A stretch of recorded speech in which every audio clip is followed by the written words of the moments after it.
Wake up, Bill. I'm awake. I had a very nice nap earlier, so.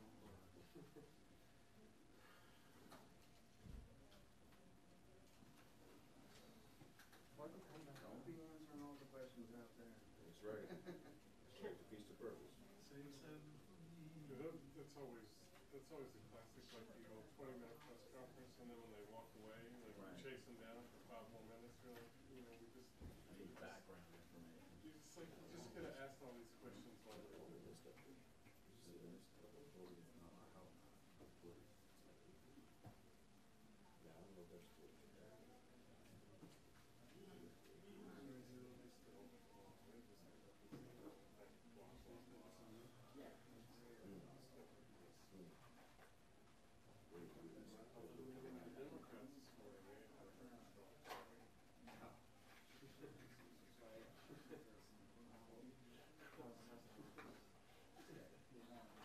Two guys that know it ain't heard of and then heard. Yeah, I think that's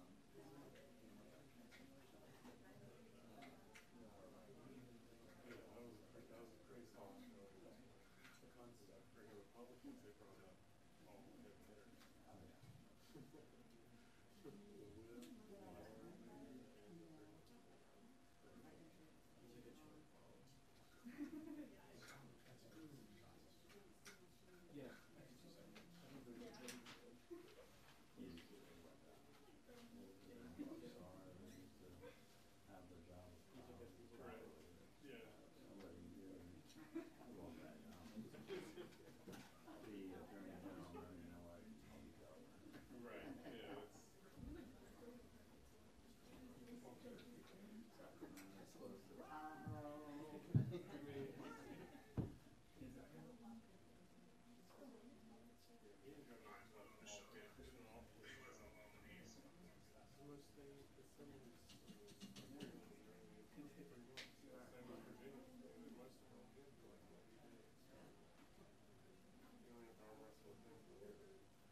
Very nice. Okay, it's great to be here with my colleagues, of course, Leader Pelosi, Senators Markey, Cantwell, and Schatz, who did an amazing job in the Senate, and Senators Congressman Doyle, Eshoo, and Jeffries, who will do the same amazing job in the House. And it's great to be here. First, I want to thank all of the advocates and the business leaders and everyday working Americans for making their voices heard. This was a true grassroots effort. Millions of people emailed, called, wrote, and did all the other things that advocates do. Our colleagues in the United States Senate were given a choice today. They could vote to protect special interests in the biggest corporations, or they could vote to protect middle-class families, average consumers, entrepreneurs, and anyone who relies on the free and the open internet. Take a look at how each senator voted. Now there's no question as to where everybody stands. They can run, but they now can't hide.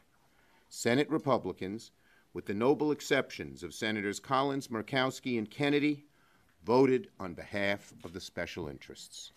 Meanwhile, every Democrat voted on behalf of the American people who have been calling, writing, texting, tweeting, and posting, urging the Senate to pass this resolution and undo the FCC's horrible decision. Republicans will rue the day they voted against middle-class families. They'll rue the day when they voted against the young people who are so familiar with the Internet. And you can be sure that we Democrats will remind the American people of this vote over and over again. Democrats sided with hardworking Americans who pay their cable and Internet bills each month. Republicans sided with executives at the broadband providers who send out those bills and frustrate the American people. Now, Republicans in the House have an obligation to take up this bipartisan resolution. This isn't some partisan stunt that many of our Republican colleagues claimed. It's a real bipartisan effort to right the administration's wrong and protect the free and open Internet. So much is at stake that we feel impelled to do this and do everything we can to make sure that the FCC's awful ruling is overturned.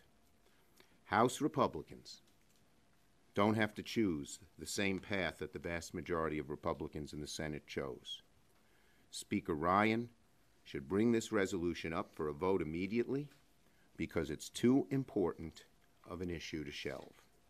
The American people have spoken. Speaker Ryan should listen to the American people and to Leader Pelosi. Thank you very much, Mr. Leader. Congratulations to the United States Senate for taking such a bold step for democracy today. This is a great day. Congratulations, Mr. Markey, for your ongoing leadership over the years on this important issue. I'm honored to be here with you, with Senator Schatz, with Senator Cantwell, who was a champion in the House and in the Senate for fair and open communications in our country. And I'm honored to be here with our leader in the House on this subject, Congressman Mike Doyle of Pennsylvania, who has been working very hard, has made this a high priority, and when we will succeed, it will be in large measure due to his leadership on this subject. Congresswoman Eshoo is the godmother of the net neutrality in the House of Representatives. She fought this fight once at the FCC when they were having some debates there, and I'm honored also to be here with our colleague from New York, Hakeem Jeffries, part of our communications team. And this is, again, as the leader said so clearly, a victory for the grassroots. They have spoken, they have communicated in all the ways that they do, that this is important to them, that this is about the future. 6 months ago, the Trump administration handed big internet providers a brazen giveaway at the expense of America's families and small businesses. Since then, Americans in every corner of the country have boldly stood up and called for an end to the Trump assault on net neutrality. Today, Senate Democrats answered their calls, joined by Senators Collins, Murkowski, and Kennedy, and we salute them for their courage. With this vote, Democrats are taking a step to protect consumers from a White House that wants to hike their cost and choke off browsing choice. We are giving entrepreneurs a level playing field and preventing the GOP from punishing small businesses. We are ensuring that American entrepreneurship and innovation can continue to be the envy of the world. Young people get it. Net neutrality is about their jobs and their futures. Now the House must do its part and advance Congressman Mike Doyle's resolution to protect net neutrality. House Republicans must join Democrats to bring this resolution to the floor for a vote. Mr. Speaker, give us a vote on net neutrality immediately.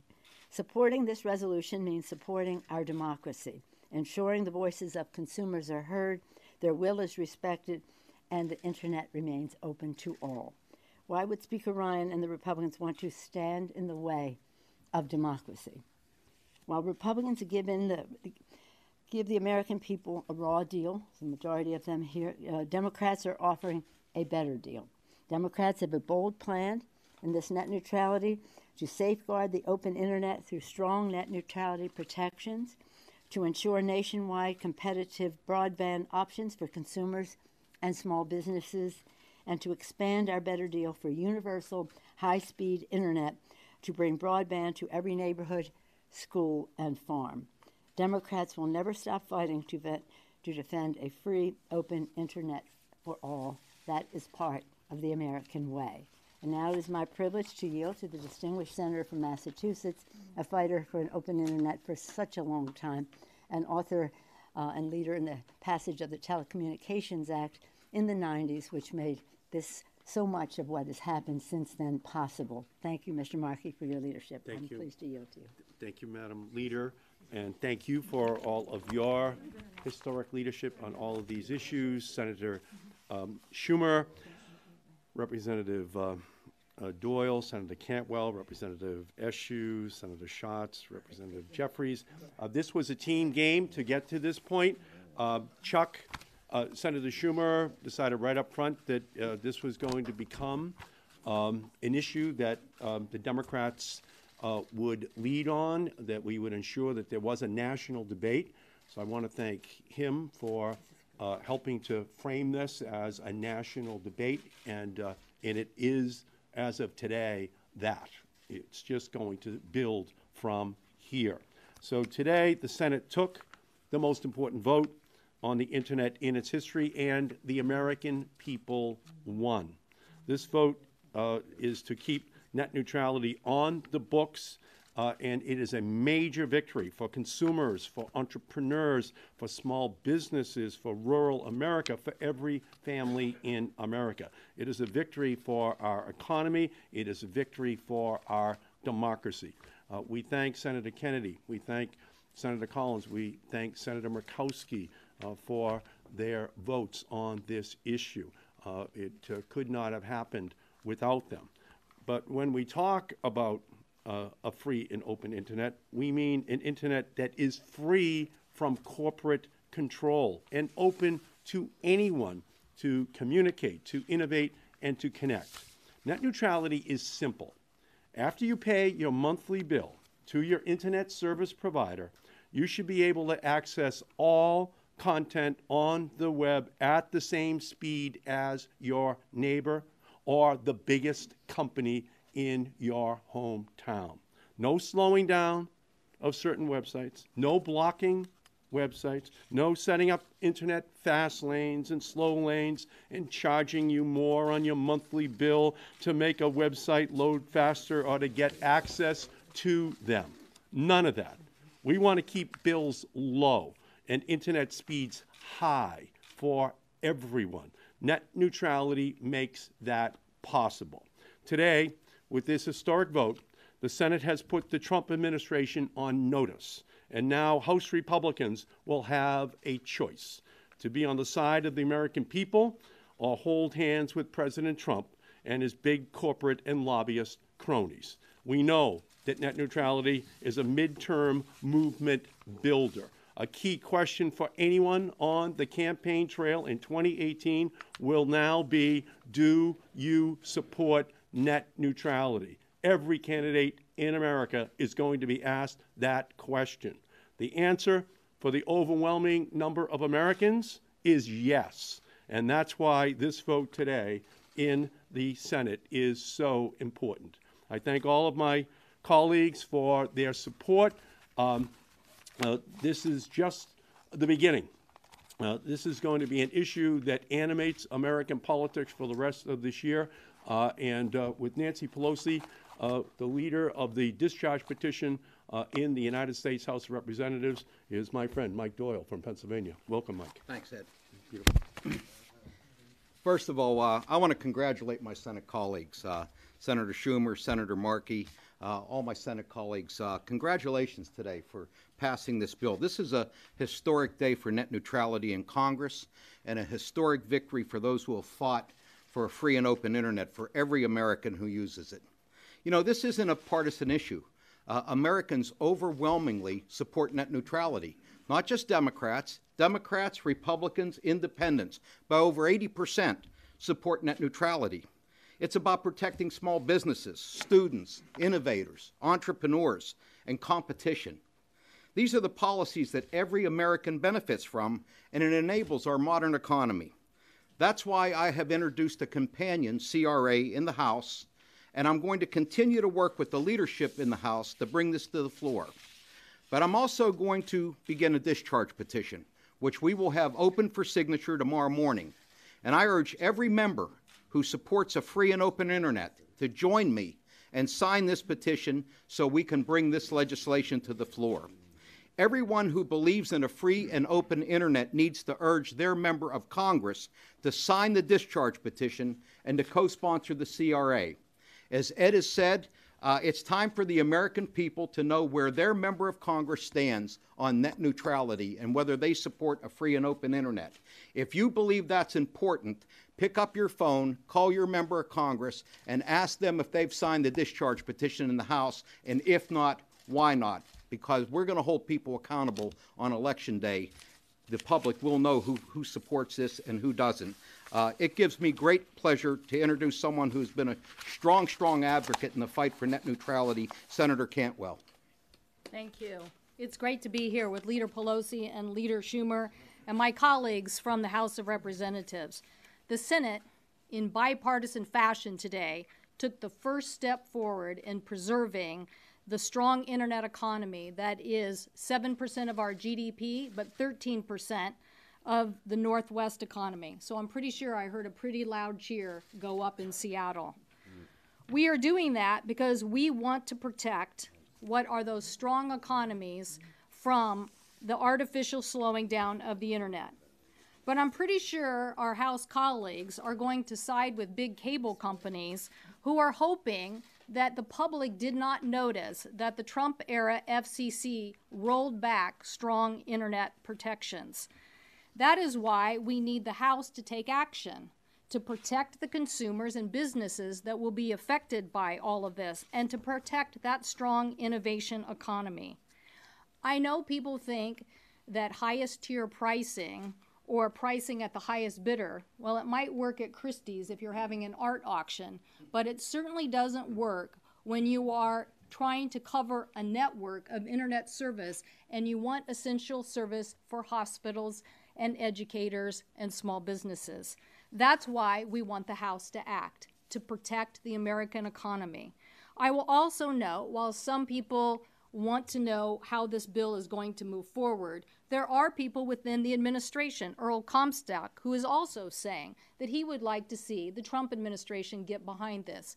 So would I. Thank you. And now I turn it over to my dear colleague who also fights for the strong internet economy that we so care about on the Northwest and in California, Representative Anna Eshoo. Thank you, Maria. Good afternoon, everyone. I think that this is the most exciting day of this year for us. This is a major, major victory. Well, we have a lot more to come, but so far, very good. I can't help but think of an export policy of the House of Representatives, and that is that 3 of the 4 senators that are here came here from the House of Representatives. So it's wonderful to be on this side of the Capitol. Right. I want to thank you for the work that you've done and the victory that you've produced today, because it's really a victory for the American people. And embedded in this victory are democratic values, openness, a free and open internet. And we don't want anyone to mess with it. No uploading or downloading speed limits based on what customers access. Fundamentally, this is about ensuring that you, myself, all of us, we are the ones. We are the individuals that decide what we want to hear, what we want to watch, what we want to play, what we want to read. And an open internet promotes a free market.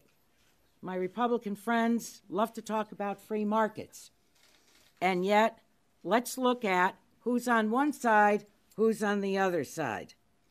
Because the lines have been drawn.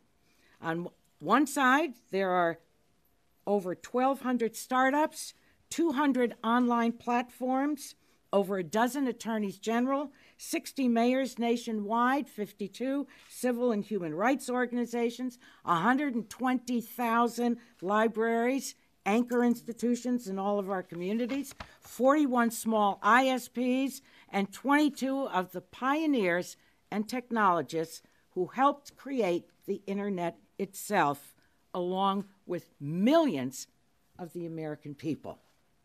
And by the way, these pioneers and technologists are from my district. Someone from Seattle. True, they spread out, but we gave birth to it. So when you look at the other side, a few big guys, a few big ISPs. You have Comcast, you have AT&T, you have Verizon. Look at the contrast. Yesterday, tomorrow, the past and the future. So this is a delicious victory today.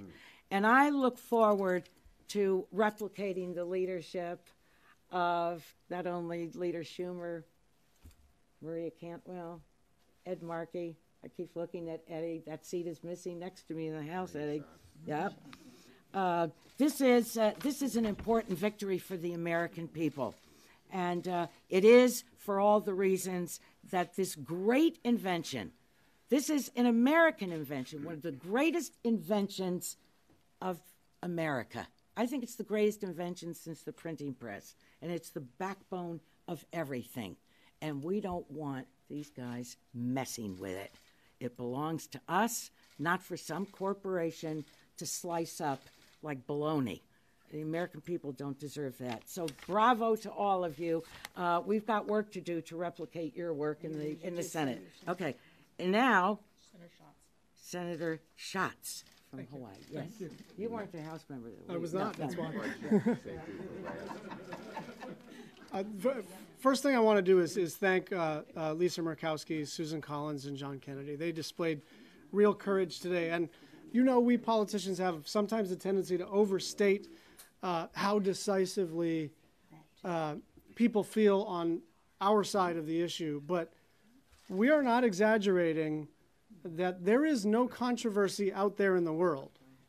On Capitol Hill, this is treated like a live debate in small businesses, among families, in communities, in hospitals, in schools, in libraries across the country on a bipartisan basis.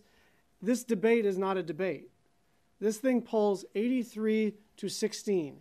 You cannot find an issue that polls 83 to 16. And one more data point, calls coming into our offices.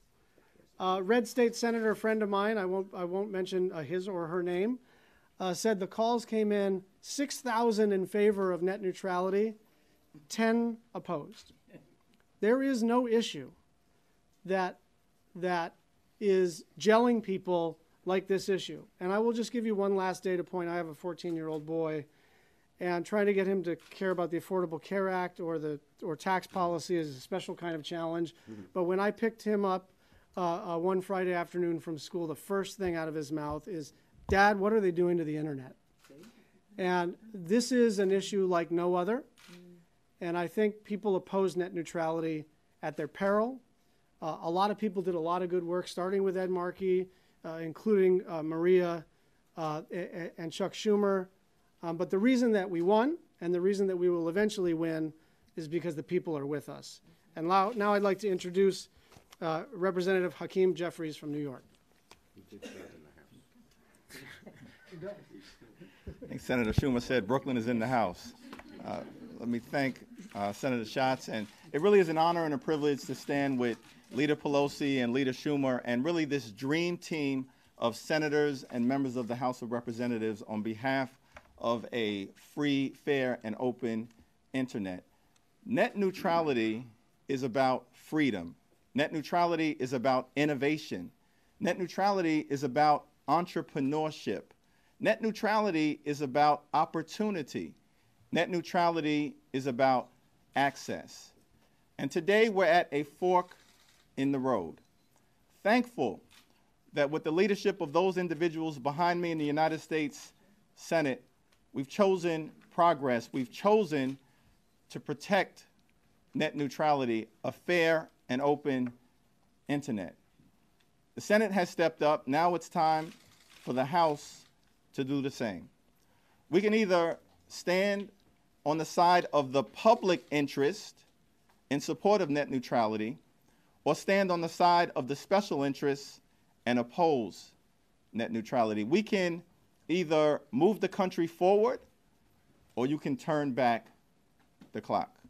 We are here today to make it clear that we are going to stand on the side of progress, stand on the side of a free, fair, and open internet, stand on the side of our democracy, stand on the side of the middle class, stand on the side of the millennial generation, stand on the side of small businesses.